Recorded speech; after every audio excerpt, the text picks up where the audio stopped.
अष्टावक्र गीता उपदेश संख्या AG 56। एक वृद्ध संत अपने अंतिम समय में शिष्यों को उपदेश दे रहे थे। एक शिष्य ने पूछा, गुरुदेव मृत्यु के बाद क्या होगा? संत ने एक दीपक जलाया और पूछा, इस दीपक की लौ कहाँ से आती है? शिष्य बोला, तेल और बत्ती से। संत ने दीपक बुझा दिया और पूछा, लौ कहाँ गई? सभी चुप रहे।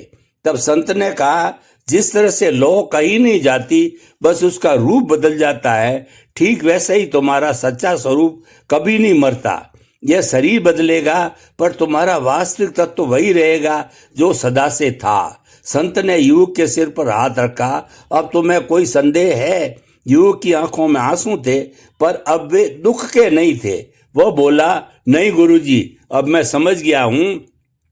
मैं वह नहीं जो बदलता है, मैं वह हूं जो सदा एक समान रहता है। संत ने आशीर्वाद दिया, तब फिर किस बात का शोक? जो तुम सच में हो वह तो कभी जन्मा ही नहीं, तो मर भी नहीं सकता। बस जान लो अपने आप को। मोमबत्ती का ज्ञान। एक अंधेरी गुफा में एक साधक ध्यान लगाए बैठा था। सामने एक मोमबत्ती जल रही थी।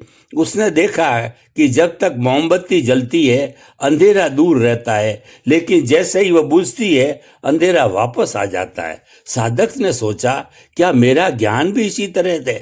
किसी तरह है। जब तक मैं सच को याद रखता हूं अज्ञान दूर रहता है, लेकिन जैसे ही भूल जाता हूं अंधकार फिर छा जाता है। तभी उसके गुरु ने आकर कहा, नहीं पुत्र, तुम्हारा सच्चा स्वरूप तो वह आकाश है जिसमें अंधेरा और उजाला दोनों आते जाते रहते हैं। तुम ना तो मोमबत्ती हो ना अंधेरा, तुम तो वो शुद्ध चेतना हो जो इन सब को देख रही है। नाव का रहस्य। एक नदी के किनारे एक नाव रखी थी। एक व्यक्ति उस पर बैठा रो रहा था। पास से गुजरते हुए एक संत ने पूछा, तुम क्यों रो रहे हो? व्यक्ति बोला, यह नाव मेरी है, इसने मेरे पूरे परिवार को डुबो दिया, मैं इससे नफरत करता हूं। संत ने कहा, नाव ने नहीं डुबोया, बल्कि तुम्हारा उससे लगाव ही तुम्हारे दुख का कारण है। जिस दिन तुम समझ जाओगे कि नाव सिर्फ एक साधन था, उस दिन तुम्हारा दुख भी डूब जाएगा। व्यक्ति ने पूछा, फिर मैं क्या करूं? संत ने मुस्कुरा कर कहा, नाव को छोड़ दो और किनारे चलो। जीवन भी ऐसी ही नाव है।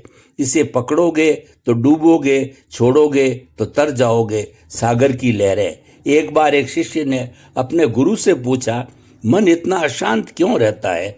गुरु उसे समुद्र किनारे ले गए और कहा, इन लहरों को देखो, कभी ऊंची, कभी नीची, कभी शांत, कभी उग्र।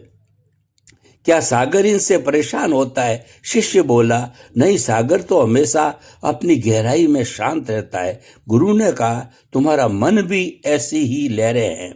तुम अगर अपनी गहराई में उतर जाओ तो पाओगे कि वहां कोई अशांति नहीं। सच्चा तुम तो वही शांत संसार है। स्वर्ण की परीक्षा। एक राजा ने अपने पुत्र को सच्चा ज्ञान देना चाहा। उसने एक सोने का सिक्का लिया और उसे कीचड़ में फेंक दिया। फिर पुत्र से पूछा, इसे उठाओ। युवराज ने मुंह बनाते हुए कहा, यह तो गंदा हो गया। राजा ने सिक्के को उठाकर पहुंचा और पूछा, क्या इसका स्वर्ण कम हुआ? पुत्र बोला, नहीं, सोना तो वही है। राजा ने समझाया, ऐसे ही तुम्हारा सच्चा स्वरूप कभी मलिन नहीं होता। चाहे तुम कितने ही कर्मों की कीचड़ में फंस जाओ, तुम्हारा आत्म तत्व वैसा ही शुद्ध रहता है। एक बूढ़े संत से एक युवक ने पूछा, मुक्ति कैसे मिलेगी? संत ने उसे कहा, पहले ये बताओ, तुम किससे मुक्त होना चाहते हो? युवक सोच में पड़ गया, फिर बोला, मैं दुखों से मुक्त होना चाहता हूँ। संत ने पूछा, और दुख किसने बनाए हैं? युवक ने कहा, मेरे अपने विचार और कर्मों ने। संत मुस्कुराए, तो फिर मुक्ति के लिए कहीं जाने की क्या आवश्यकता? जिसने बांधा है उसी को खोल दो, जिसने भ्रम रचा है उसी को मिटा दे, वही मुक्ति है। संत ने युवक के कंधे पर हाथ रखा। तुम समुद्र में खड़े होकर प्यासे हो, जिस जल में तुम खड़े हो उसे ही पी लो। जिस सत्य में तुम स्थित हो उसे ही जान लो। युवक की आंखों में एक नई चमक आ गई। वह बोला, अब मैं समझ गया, मैं वही हूं जिसकी तलाश कर रहा था। मैं ही वह मुक्ति हूं जिसका इंतजार कर रहा था। संत ने आशीर्वाद दिया, तब फिर और क्या चाहिए? जो मिल गया वह कभी खोएगा नहीं, जो जान लिया वह कभी भूलोगे नहीं।